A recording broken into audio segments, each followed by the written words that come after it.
Perfecto.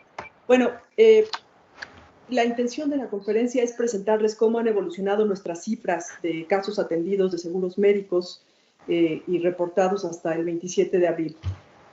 Y dada la relevancia e interés del tema que tiene esto para todos y para la sociedad en su conjunto, queremos darles esta información y actualizárselas cada semana. Me van a estar acompañando en esta conferencia los vicepresidentes Edgar Caram y Juan Patricio Riverol y nuestro director general de AMIS, que ustedes ya conocen a todos, Recaredo Arias. Entonces, en primer lugar, les paso Juan Patricio y Edgar, si gustan presentarse ustedes mismos. Muy bien, buenos días. Mi nombre es Edgar Caram, soy vicepresidente de AMIS y también soy director general de Seguros BBVA, así es que bienvenidos todos. Muchas gracias. Sí, igual Juan Riverol, también como vicepresidente de AMIS y como director general de El Águila. Buenos días a todos. Muchas gracias, Edgar y Juan. Por favor, regresamos a la presentación y vamos ahora a hablar en primer lugar del monto y del número de casos de indemnizaciones que hemos pagado a este momento. Yo creo que es en esta pandemia donde el seguro demuestra su importancia social y económica y cómo brindamos protección a las personas y a las familias para que puedan enfrentar las consecuencias económicas de los riesgos a los que estamos expuestos. Al 27 de abril, hemos atendido 531 casos por el virus y las indemnizaciones que hemos pagado ascienden a casi 200 millones de pesos. El número de indemnizaciones la ven en el lado izquierdo del slide y el número de casos en el derecho. También en el lado izquierdo del slide, donde se especifica el monto de las indemnizaciones, pueden ver en las líneas punteadas el 36.7, 42.7, 67.7. Ese es el incremento que se ha dado en montos de semana hacia y en cuanto a el número de casos, también está especificado en este slide, en la parte derecha, abajo en rojo, el acumulado de defunciones no relacionadas con el seguro de vida. Aclaro muy bien, esto es únicamente gastos médicos, pero de los asegurados que nos reclamaron un gasto médico y que al final murieron, está el número acumulado ahí. El caso de mayor monto son 14.4 millones y el costo promedio de indemnizaciones son 300,000 pesos. Entonces, yo hago la reflexión de que esta pandemia en promedio hubiera representado un costo de 300,000 pesos a cada una de las familias que han reclamado en gastos médicos. Y un dato como referencia, si nos regresamos unos años atrás, el monto que indemnizamos por la influenza H1N1 durante 2009 y 2010, en total de la pandemia fueron 76 millones de pesos, solo para que tengan el dato comparativo. Si vamos, por favor, al siguiente slide. Este es el número de casos reportados por entidad federativa, en donde 9 estados concentran el 87% de los casos. Tenemos 270 casos en la Ciudad de México, le sigue el Estado de México con 44, Puebla con 37, Baja California y Nuevo León con 28 casos cada uno, Quintana Roo con 18, Sinaloa tiene 15 casos, Jalisco 13 y finalmente Chihuahua 11. Y ahí pueden ver en el mapa del estado cómo se ve en los estados con menores casos, que son los que están sombreados con gris, de no hay escasos, y bueno, cómo está el mapa de calor. Esto, otra vez, es muy probable que no sea necesariamente coincidente con la información que presenta la Secretaría de Salud, aunque en algunos casos sí lo es, porque esto tiene que ver con la población asegurada en gastos médicos. Bueno, lo siguiente, vamos a pasar al siguiente slide y le voy a pedir a Juan Patricio Riverol, y vicepresidente de AMIS y director general del Águila, Compañía de Seguros, que nos presente la tasa de letalidad de contagio. Sí, muchas gracias, Sofía. En este caso tenemos en esta lámina la tasa de letalidad y por contagio por el COVID-19. Aquí vale la pena comentar que la tasa de letalidad en la población asegurada es de 5%, mientras que a nivel nacional es de 9.7%. Por lo que se refiere a la tasa de contagio, en los casos de personas aseguradas es de 5.8 por cada 100,000 usuarios del seguro, lo que a nivel nacional es de 3.6 por cada 100,000 mexicanos. Podemos pasar a la siguiente lámina, por favor. En esta lámina vemos por rangos de edad cómo ha venido evolucionando la pandemia, en los contagios, y vemos que está muy concentrado en edades entre 30 y 59 años. Allí tenemos el mayor porcentaje de los 531, 500 y pico de casos que en total hemos tenido, pues están concentrados entre estas edades, siendo más entre 50 y 59, 40 y 49, prácticamente el mismo número, 125 y 127, y 100, 106 en la edad de 30 a 39.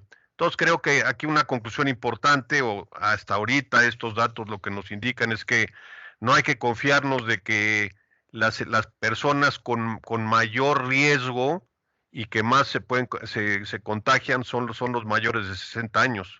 Aquí vemos que no, aquí vemos que estamos en las edades más productivas inclusive, que son entre los 30 y los 59 años. Gracias, podemos pasar a la siguiente lámina, por favor. Aquí vemos el mayor volumen en el monto de las indemnizaciones. Vemos que también está concentrado en edades de 40 y 49 y 50 y 59 años.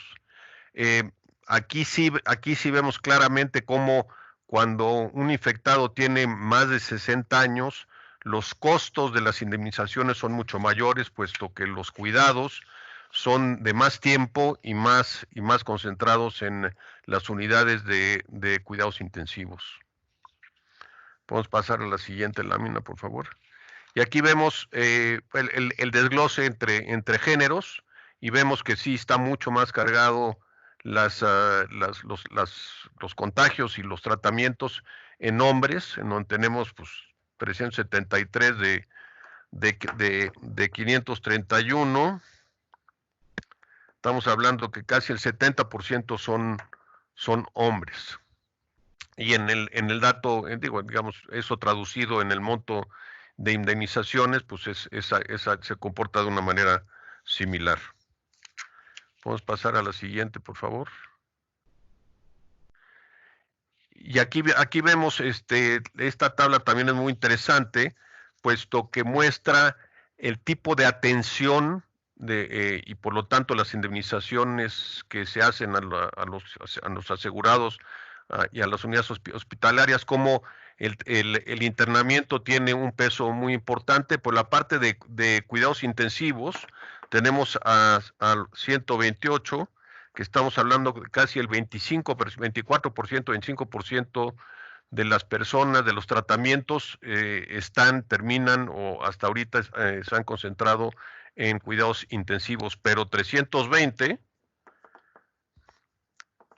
que es el 60% de los tratamientos, sí requieren tratamientos hospitalarios. Gracias. Podemos pasar a la siguiente. Muy bien, muy buenos días. Y entonces ya le paso la palabra a Edgar. Muchas gracias a todos. Gracias, Juan Patricio, muchas gracias. Muy buenos días a todos. ¿Se me escucha? Sí, Edgar. Sí. Adelante. Bueno, apenas vamos a empezar a reportar los casos de fallecimiento, lamentablemente. Es un tema que tenemos que abordar, porque, pues como ustedes deben de saber, lo que sucede es, en el momento que fallece una persona, al momento que nos lo reportan a las compañías de seguros, pues pasa un tiempo. Entonces, las cifras que van a ver todavía son cifras Lamentablemente son cifras de fallecimientos, sí son cifras pequeñas, pero creemos que esto va a ir lamentablemente en incremento. Así es que prácticamente, si me pueden dar la otra lámina. Prácticamente todavía los datos no son representativos estadísticamente. Hasta el momento se han reportado al día 27 de abril 6 fallecimientos, en donde ahí está la distribución por el estado en donde ha habido el fallecimiento. Insisto, todavía son datos muy pequeños, por lo cual estadísticamente todavía no podemos definir cómo va a ser una tendencia. El monto promedio asegurado es de 120,000 pesos y aquí yo quiero hacer una reflexión, si ustedes me lo permiten. Es el monto promedio de la suma asegurada que nuestros asegurados contrataron y me parece que esta pandemia nos va a dejar una lección enorme en la importancia de adquirir seguros tanto de gastos médicos como seguros de vida para nuestras familias y sí considerarlos como un producto de la canasta básica, porque sin lugar a duda lo que nos está dejando esta enseñanza es que todos somos vulnerables a esta situación y tenemos que tener siempre la conciencia de poder ayudar a nuestros seres queridos dejando un monto asegurado pues importante que pueda resarcir los gastos o los compromisos que haya en las casas. La siguiente lámina, por favor. Aún, insisto, aún cuando los datos son todavía muy pequeños y estadísticamente no son representativos, ahí podrán ver la distribución de las edades de los fallecidos reportados y el género, en donde lamentablemente hemos tenido más mujeres que hombres y pues esto, sin embargo, pues sabemos que la suma asegurada llegará a las familias para resarcir parte de los gastos que puedan tener en las familias. Entonces, esto lo vamos a estar reportando con mucha oportunidad una vez que tengamos la información, cada vez que cada compañía nos reporte los registros de las personas fallecidas que tengan aseguradas y estaremos muy puntuales en informarles con toda precisión. Insisto, son datos todavía, es una información de 6 personas, es muy pequeño como para poder decir que ya tenemos una tendencia. Entonces,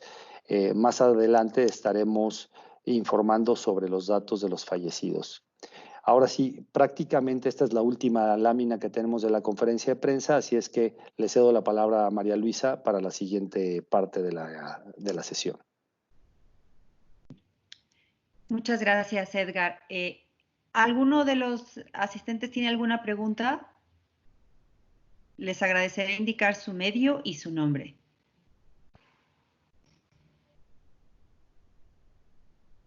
No tenemos todavía a nadie registrado en el chat. Si alguien quiere hacer una pregunta, puede avisarnos y le damos el uso de la palabra.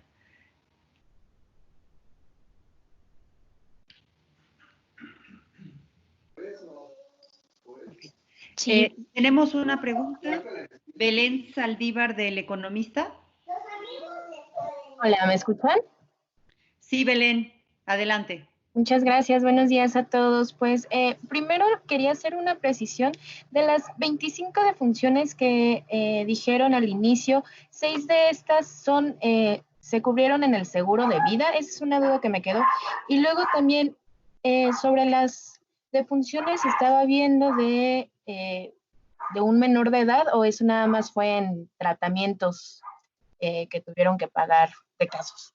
Y por último, algunos comentarios de asegurados han dicho que han tenido problemas al momento de cobrar el seguro, o más bien al momento de que el seguro pague algunos medicamentos para el tratamiento. Entonces, no sé si también nos pudieran apoyar un poco explicándonos cuál es el procedimiento de las aseguradoras al momento de que alguna persona se tiene que hospitalizar y tiene que recurrir a ciertos tratamientos y ciertas medicinas. ¿Se pagan todas las medicinas o también ahí hay exclusiones? Y sería todo. Mira, empezaría, si me lo permiten, respondiéndote la última pregunta en cuanto a los procedimientos. Aquí hemos buscado el diálogo y sentarnos de manera urgente, y de hecho ya lo hicimos con la Asociación de Hospitales, porque Una parte de lo que estamos aprendiendo todos con esta pandemia es que es una pandemia, primero, para la cual no había un protocolo o una vacuna o un tratamiento previo establecido. Entonces, digamos que muchos de estos tratamientos que se están intentando, tanto en salud pública como en salud privada, son experimentales, ¿no? Y dicho esto, es la mejor intención de las aseguradoras en acordar con los hospitales cuáles serán esos tratamientos experimentales que se están aplicando en ese momento o acordar protocolos justamente para unificar criterios y para que los asegurados no tengan ningún tipo de problema al respecto.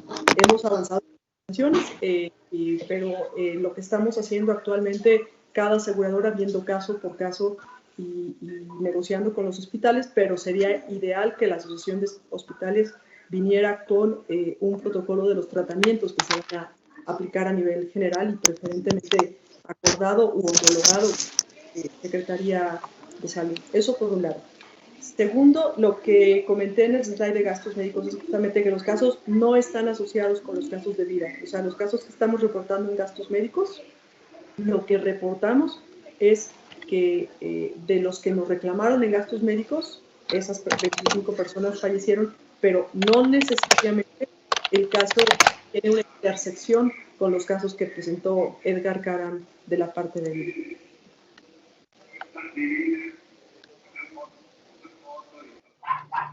Y mi otra duda era sobre,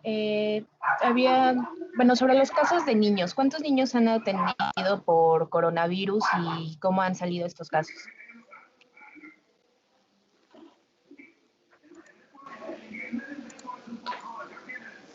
Mira, el desagregado de información por rangos de edad, no sé si quieran regresar en la presentación, por favor, a ese slide.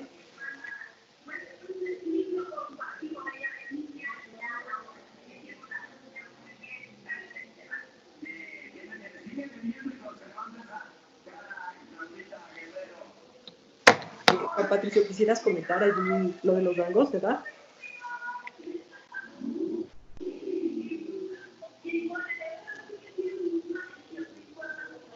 Ok, bueno, de 0 a 9 años de rango de edad están mostrados ahí cómo fue el comportamiento acumulado de los mismos. En el caso el desenlace de estos casos, no tenemos el reporte puntual de las aseguradoras de cuáles terminaron en defunción y no por rango de edad. Solamente tenemos el agregado, pero si es de su interés, veremos si es posible tener la información. Sí.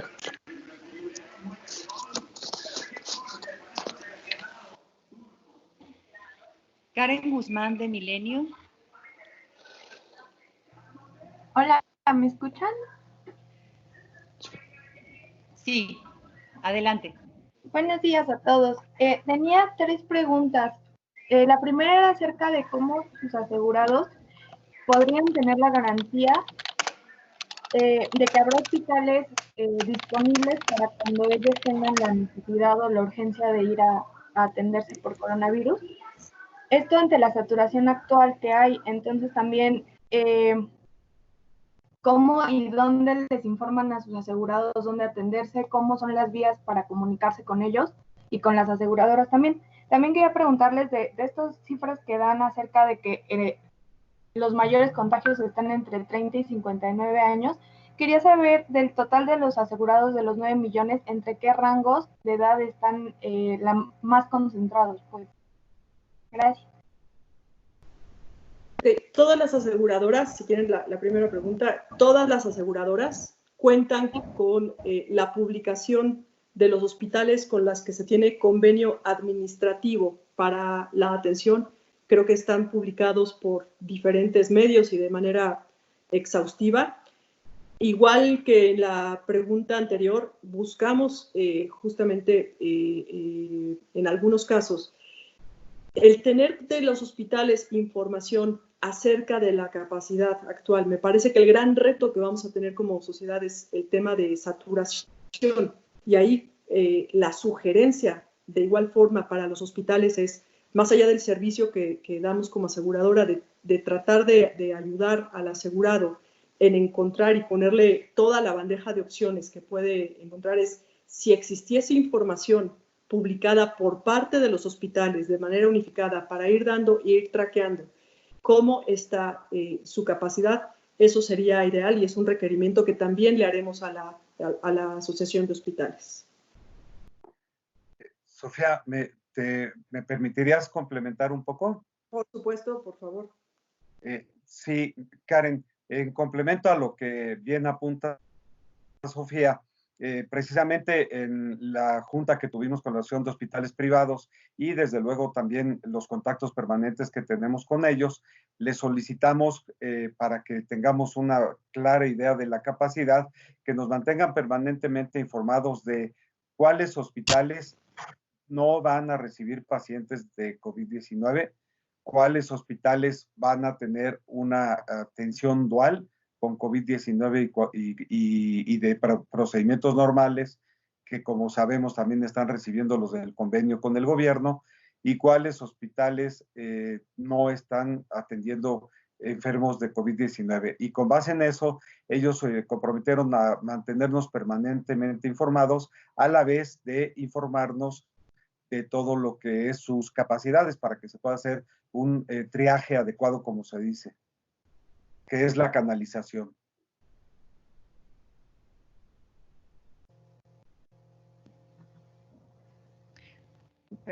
Miguel Luna, de la Octava TV. Buenos días, ¿me escuchan? Sí, Miguel, adelante. Gracias, buenos días a todos. Dos preguntas. La primera, viene la etapa más dura de la pandemia, de acuerdo con las autoridades de salud. ¿Tienen alguna expectativa, alguna cifra de cuánto podrían incrementarse estos números que nos han presentado en materia principalmente de indemnizaciones? Y la segunda pregunta, hablan de un caso de superior a los 14 millones de pesos. Si nos pueden explicar por qué este monto tan elevado. Gracias. Bueno, los montos elevados tienen que ver con los costos de la salud privada. Eso hemos sido enfáticos no solamente en esta conferencia de prensa, sino en general, que de ahí deriva la necesidad de la planeación y la previsión financiera del seguro. Son 14 millones de deberse a diferentes factores, por ejemplo, complicaciones derivadas de esto, el número de días que se mantienen en un respirador o en una unidad de terapia intensiva, el tipo de tratamiento que se le da al asegurado, si el asegurado viene con alguna otra complicación. Obvio, por confidencialidad de cada uno de los asegurados, pues no se ve puntualmente en este agregado ese tipo de casos de qué derivan, pero hemos insistido nosotros mucho como asociación de seguros en la necesidad de la implementación de protocolos médicos y tabuladores que sean del uso del público en general como para tomar decisiones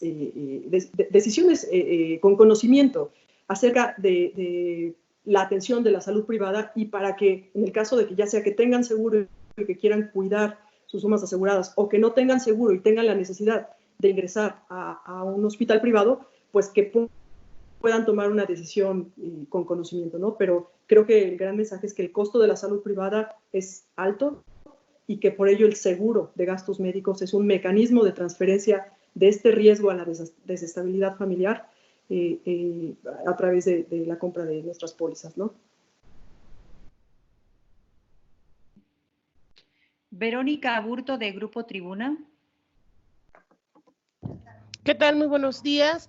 Pues solamente si me pueden confirmar si el número de mujeres en México es mayor respecto a quienes contratan seguros, si este tipo de situaciones se da preponderantemente en mujeres, sobre todo por lo que mencionaban, que en cuanto a la atención de fallecimientos, los casos que se han pagado las pólizas, pues son en un porcentaje mayor de mujeres. Es más responsabilidad, sobre todo habiendo jefas de familia solas en nuestro país. Eso sería.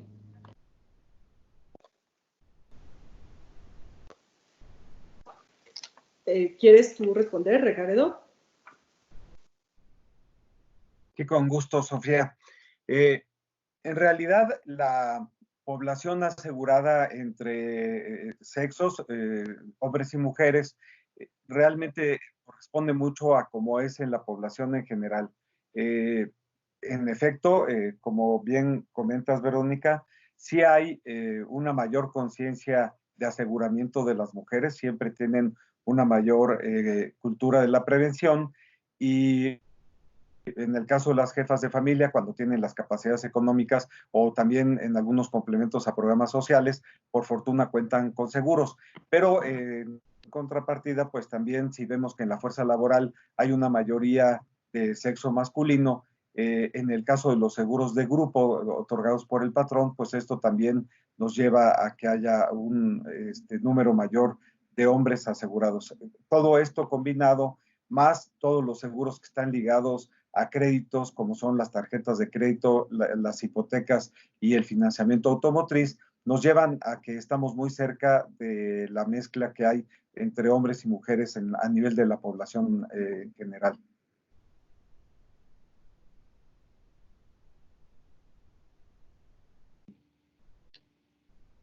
Víctor Pérez de Fitch Ratings. Sí, muchas gracias. Mi pregunta solamente está relacionada a los montos que presentaron en cuanto a la distribución de los contagiados. Esto podría estar más relacionado a las personas que cuentan con un seguro privado y quizá las que tienen mayor actividad son este rango de personas, ¿no? No quizá las edades más expuestas o las más altas. No, sí, efectivamente, seguramente esas razones son las que sustentan el que haya más infectados y que más tratamientos concentrados en esas edades, sí, claro. Sí. Ahora, y también hay que esperar, en estas cuestiones estadísticas hay que darles tiempo para que tengamos una muestra o un universo mucho más robusto. Gracias.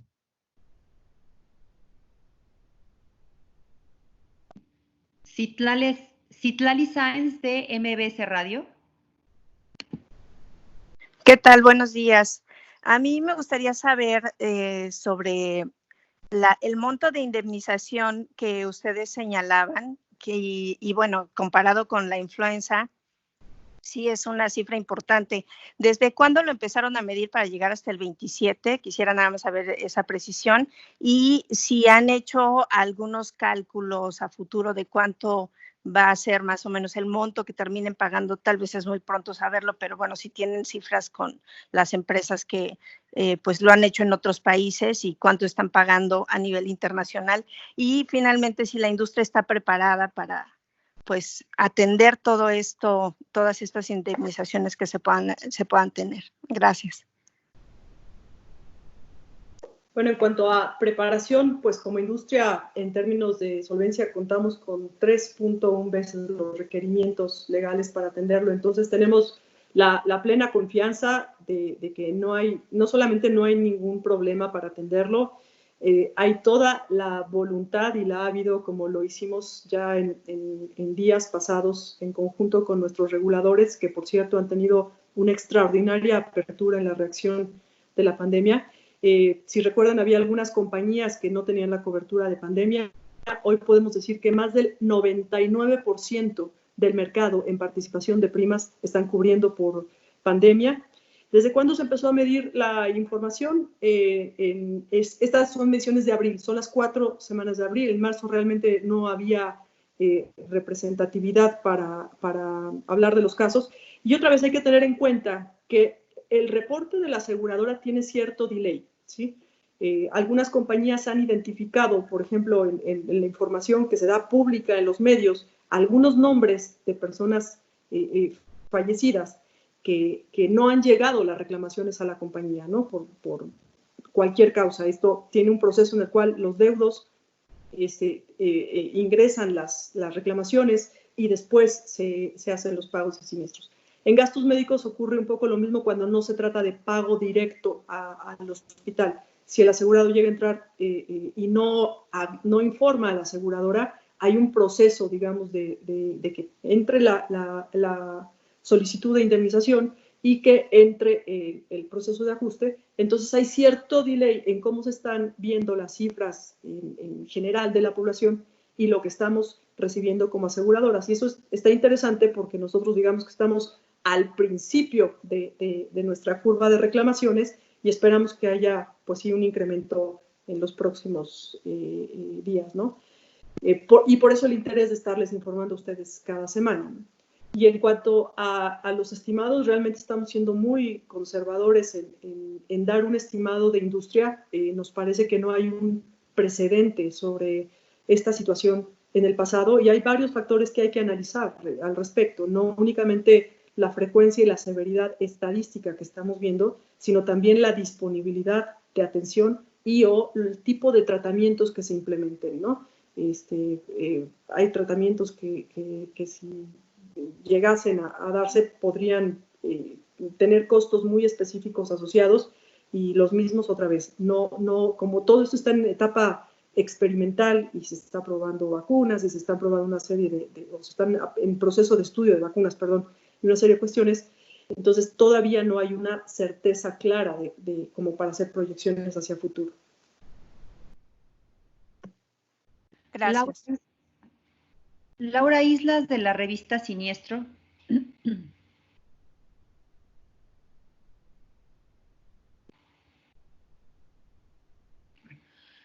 Pasamos a la siguiente pregunta en lo que podemos conectar con Laura. Luis Adrián Vázquez, del asegurador. Sí, buenas tardes. Solamente una precisión, se me distorsionó el audio en esa parte. No sé si los 120,000 pesos de los que hablaban son en cuanto a los fallecidos. ¿Se le está dando, es por persona o es por todos los 6 que se han muerto? No, soy Edgar Caram. A ver, el monto total son 700 y fracción de miles de pesos por las 6 personas y en promedio son 121,000 pesos por persona.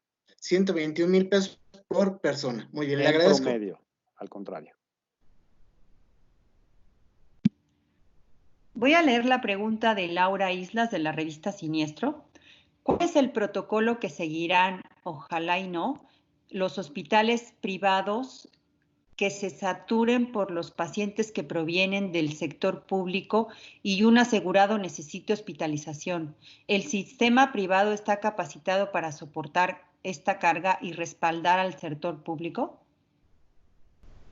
Creo que esa pregunta, Laura, es hacia los hospitales más que hacia nosotros, ¿no? Nosotros insistimos con los hospitales y seguiremos insistiendo en tener una coordinación en tiempo real. Otra vez, ellos han determinado sus capacidades de atención de COVID-19 y creo que esto es una situación que está en proceso, ¿no? Pero creo que eso es una respuesta que debe dar la Asociación de Hospitales.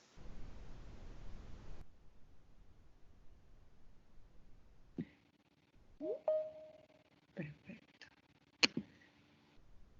Brenda Garza, de El Horizonte.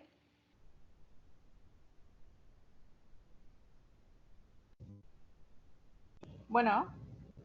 Sí, bueno. Adelante, Brenda. Hola, buenos días a todos, ¿qué tal? Sí, quería preguntar lo siguiente. Bueno, tengo 3 preguntas. La primera es en cuanto a la cobertura que tienen en los seguros. ¿Cómo es que viene especificado esta parte de la atención al COVID? Es decir, ¿cómo es que puede saber una persona que la cobertura de su póliza tiene este alcance? Esa es la primera. La segunda es sobre el monto de indemnizaciones.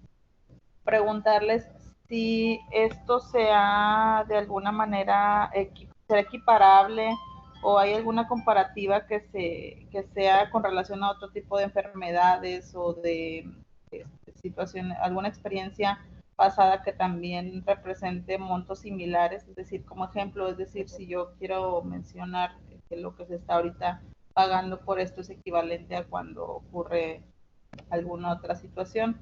Y la tercera es por el caso de Nuevo León. Veo por ahí que hay 28 casos registrados y que está dentro de este top de entidades que tienen hasta el momento mayores casos registrados. Quisiera preguntarles, pues cifras en particular en Nuevo León, ese 28% me imagino que no, digo, ese 28 casos me imagino no es un alto porcentaje del total de asegurados que hay acá, pero quisiera saber datos sobre la entidad para tener ese contexto simplemente. Gracias. Ok, a ver, si quieres entro con la parte de gastos. A ver, lo primero es que creo que es difícil equiparar dos enfermedades, sobre todo cuando el COVID tiene una naturaleza totalmente diferente a muchas otras, ¿no? Pero sí tiene algunas similitudes. Por ejemplo, que tiene diferentes grados de complicación, que puede ser desde una enfermedad prácticamente asintomática hasta provocar la muerte, ¿no? Pero existen muchos otros padecimientos y, bueno, te doy el ejemplo de la diabetes. Por allí hay un estudio del INCO en donde se especifica la diabetes, que por cierto, saben ustedes que la diabetes es una de las enfermedades crónicas no transmisibles que afectan a México en uno de los primeros lugares a nivel mundial. El estudio del INCO determina que el costo anual promedio del tratamiento de la diabetes son 131,000 pesos en promedio. Y eso, bueno, puede condicionar a una familia de clase media a caer en pobreza si no tiene los medios para atenderlo. Pero igual tienes diabetes que por las complicaciones derivadas de la misma, diálisis, y una serie de cuestiones te pueden costar igualmente millones. Y creo que lo mismo pasa en el COVID. Hay una gran desviación estándar en cuanto al costo de la enfermedad.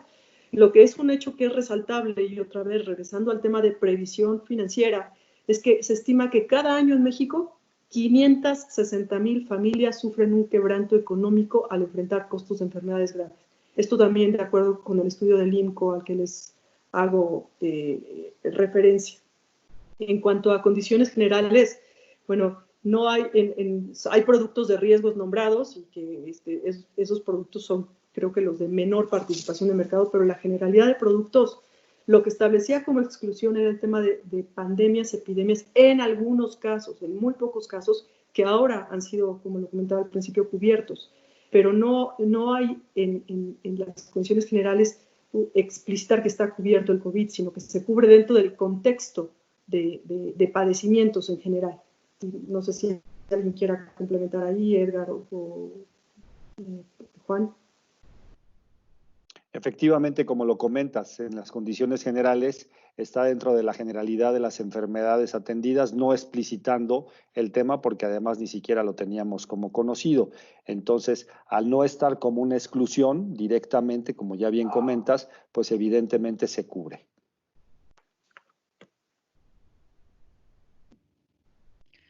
Pablo Chávez de Notimex.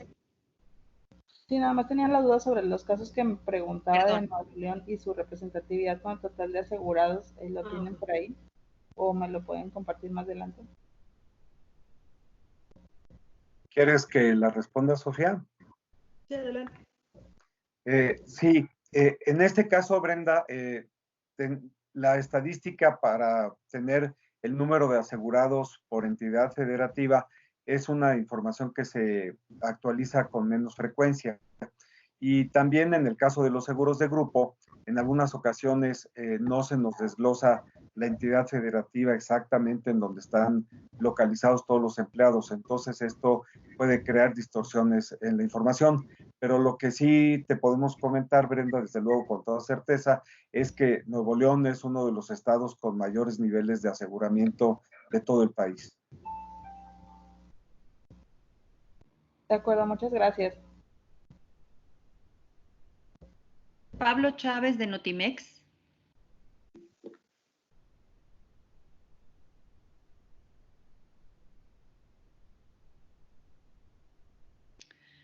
Vamos a pasar a la siguiente pregunta. Roxana Hernández, Yo Agente. Sí, muchas gracias. ¿Me escuchan? Sí, perfecto. Gracias. Son dos preguntas.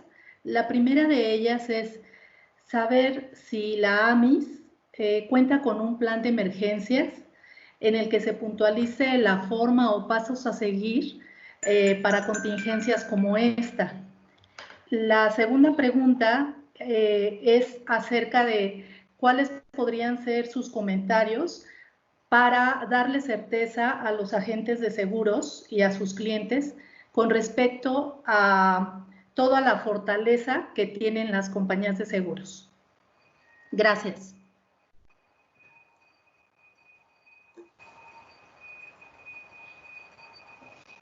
¿Quieres responder la de a mí, Recaredo? Estás en mute.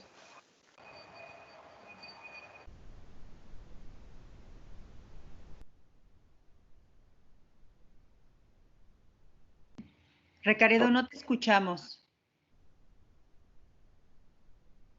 No se quitó el mute. En AMIS tenemos un plan de atención en efecto a catástrofes y también contingencias. De hecho, solemos hacer simulacros una vez al año para la eventual ocurrencia de un huracán, de un terremoto. No la habíamos hecho, para ser sinceros, un simulacro de la atención a una contingencia de este tipo como es una pandemia. Sin embargo, bueno, pues todos los aprendizajes y conocimientos que tenemos en nuestro manual de atención de catástrofes son aplicables a esta circunstancia y en este caso, pues también la manera en la que evoluciona una circunstancia como esta, una contingencia como es la pandemia, ayuda mucho porque pues tiene un comportamiento precisamente una curva normal, da primero en sentido ascendente, llega a un pico y después va descendiendo. Esto va permitiendo pues que se vayan ajustando todos los procedimientos para la atención de esa catástrofe. Y yo, si me permiten complementar, agregaría que en general los planes de continuidad de negocio de las compañías podría afirmar que han funcionado de una manera extraordinaria. En muy poco tiempo muchas compañías pues implementaron acciones que tienen que ver con procesos digitales, que tienen que ver con agilización de procesos, que tienen que ver con pues, mantener arriba el servicio, en todo esto en comunicación con las actividades, pero además pues con una coordinación como sector muy relevante. Entonces creo que ha sido un caso muy positivo en ese sentido, ¿no? Y en cuanto a lo que comentabas de comentarios de certeza de agentes de seguros y clientes, pues regreso un poco a lo mismo, ¿no? Creo que nuestra regulación que nos exige capital y reservas y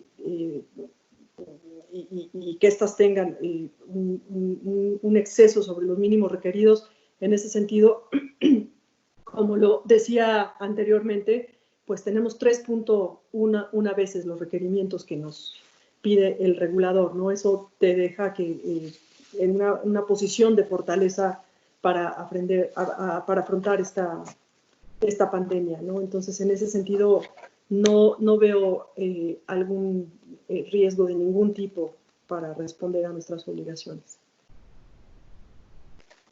Gracias.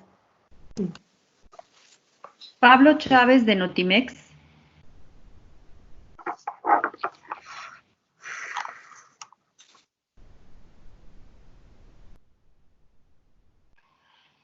Vamos a pasar a la siguiente pregunta. Es de Jesús Barba, de Televisa.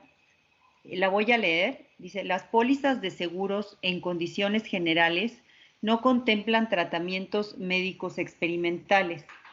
Sofía Belmar mencionó que están en pláticas con hospitales para tratamientos experimentales.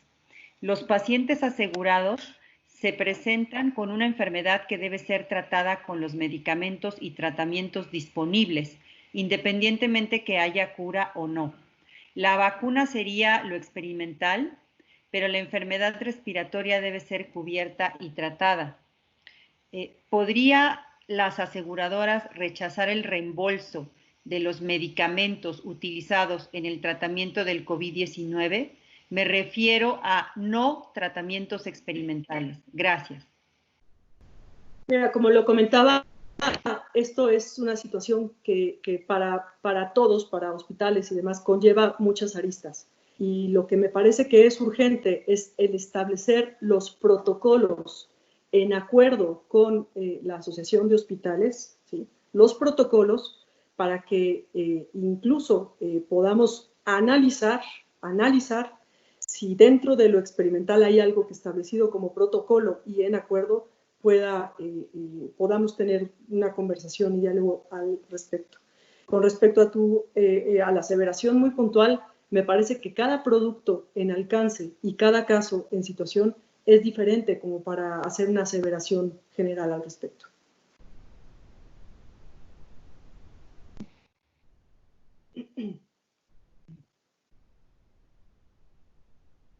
Voy a leer una pregunta de Pablo Chávez de Notimex. De los casos reportados por la autoridad de personas contagiadas con COVID-19, ¿cuántos corresponden a personas con algún seguro de gastos médicos? De estos, ¿cuántos de los fallecidos son asegurados? No hay un cruce de información entre lo reportado entre el gobierno y nosotros en cuanto a nombres, como para hacer ese cruce. Otra vez hay temas de privacidad en la información y por lo tanto nosotros aquí nos estamos circunscribiendo a lo que es el universo de asegurados en gastos médicos. Sofía, ¿me permites complementar? ¿Me permites complementar, Sofía? Adelante, sí. Cuando gustes. Te escucho.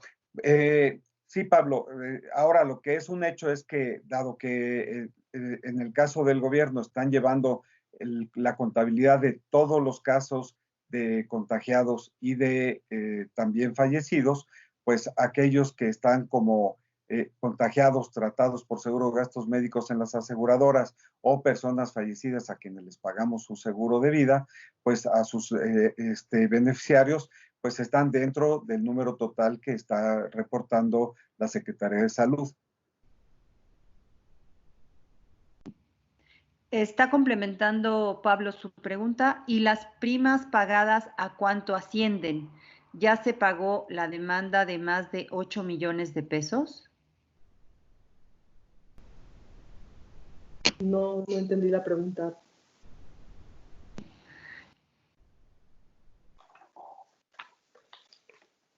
Pablo, creo que Pablo se refiere al caso que ya en este momento es el más grande, que estaba en 9 millones y que pues como la persona en cuestión sigue hospitalizada, pues entonces ahora ya tiene un costo de 14.4 millones de pesos y se va pagando paulatinamente, Pablo.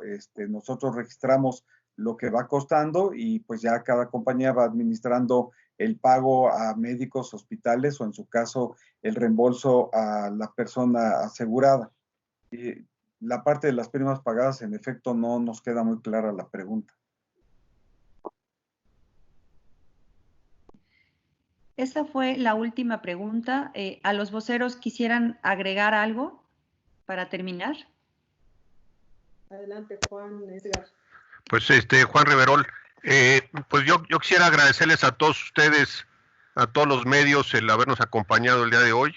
Creo que es importante el estarles compartiendo, como ya decía Edgar y Sofía y Recaredo, les iremos compartiendo esta información conforme siga avanzando. Y bueno, el sector asegurador queremos a la vanguardia, velando por los intereses de nuestros asegurados y apoyando a nuestros agentes. Muy buenos días y gracias. Lo mismo, Edgar Cara, muchísimas gracias por su presencia, por sus preguntas. Es muy importante que estemos muy cerca en estos momentos. Yo creo que México y todos nos necesitamos unos a otros, dando información real, verdadera, con la información que contamos y ser muy oportunos en ella. Y también confiar en el sector asegurador, en el que estamos absolutamente conscientes, ya Sofía lo había mencionado, en primera instancia, que son compañías bastante fuertes y bien capitalizadas, con más recursos de los que la misma autoridad nos exige y con una sensibilidad absoluta en la atención a todos nuestros asegurados, a nuestros clientes, porque nosotros mismos somos y todos estamos viviendo una situación similar.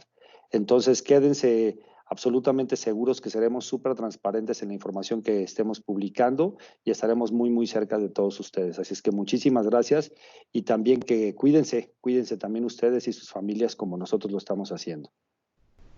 Así es, muchísimas gracias a todos. Creo que en esta pandemia hay aprendizajes para la sociedad. Creo que una gran lección que anticipadamente podríamos concluir es que debemos incrementar los mecanismos de acceso a la salud privada. El gasto de bolsillo de los mexicanos es muy alto el día de hoy y representa una parte muy importante de lo que es el gasto de bolsillo total en salud.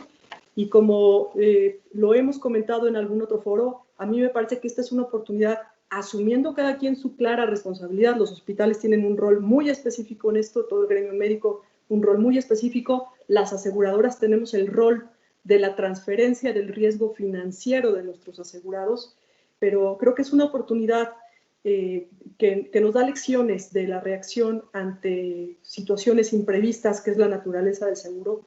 Y en ese sentido, y para hacer accesible la salud privada para toda la población, nuestra sugerencia es contar con protocolos médicos homologados tanto para la atención del COVID-19 en esta coyuntura sanitaria como para otros padecimientos una vez que esto pase, para que los pacientes tengan la certeza de que la atención y los tratamientos médicos que están recibiendo son los adecuados para recuperar su salud. También que exista el acceso a la información y transparencia en los precios de insumos y servicios como los medicamentos, pruebas de diagnóstico, laboratorio, servicios hospitalarios y procedimientos quirúrgicos. También la generación y publicación de indicadores hospitalarios para garantizar el monitoreo de la calidad de la atención y que los usuarios puedan elegir los servicios y que elijan al prestador de servicio que más les convenga.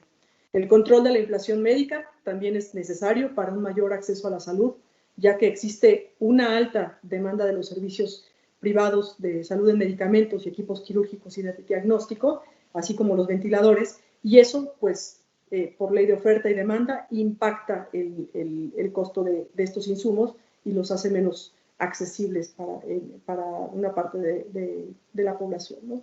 Y pues el intercambio de información entre todos los actores en esta pandemia que permitan no solamente dar el seguimiento a las estadísticas, sino que nos permitan implementar logísticas de colaboración para atenderla de la mejor forma. Pues muchas gracias a todos, que tengan un buen día y gracias por acompañarnos. Gracias. Gracias. Hasta luego. Muchas gracias. Muy buen día.